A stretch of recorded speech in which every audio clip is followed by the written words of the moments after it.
অক্ষয় তৃতীয়ায় দীঘায় যখন জগন্নাথ মন্দিরের দ্বারোদ্ঘাটন হচ্ছে, তখন শ্রীরামপুরের মাহেশ মেতে উঠল 629 বছরের প্রাচীন জগন্নাথ দেবের চন্দন যাত্রা উৎসবে। শিরোপীড়া দূর করতে থোকা থোকা চন্দনের প্রলেপ দেওয়া হয় জগন্নাথ দেবের কপালে। বুধবার সকাল থেকে চন্দন যাত্রা উৎসব উপলক্ষে মন্দির চত্বর মুখরিত হয়ে ওঠে।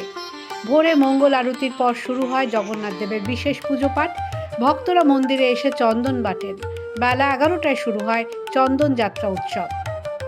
মাহেশ জগন্নাথ দেব ট্রাস্টি বোর্ডের সম্পাদক পিয়াল অধিকারী জানান, প্রচণ্ড গরমে মানুষের যেমন মাথা ধরে, তেমনি মানবরূপী ভগবানেরও মাথা ধরে। কথিত আছে, এমনই এক বৈশাখ মাসে রাজা ইন্দ্রদম্নকে প্রভু জগন্নাথ দেব আদেশ করেন, তার শরীর খারাপ হয়েছে, মাথায় যন্ত্রণা হচ্ছে, যেন মাথায় চন্দনের প্রলেপ দেওয়া হয়। রাজা ইন্দ্রদম্ন সেই আদেশ পালন করেন। সেই থেকেই নিরবচ্ছিন্নভাবে এই উৎসব পালিত হয়ে আসছে। এই মূর্তি রাজ্যের অন্যতম প্রাচীন জগন্নাথ মূর্তি বলেও জানান তিনি। 43 দিনের মাথায় অনুষ্ঠিত হবে মাহেশের মন্দিরে প্রভু জগন্নাথ, বলরাম ও সুভদ্রা স্নান যাত্রা উৎসব। সেই উৎসবকে ঘিরে হাজার হাজার ভক্তের সমাগম হয়।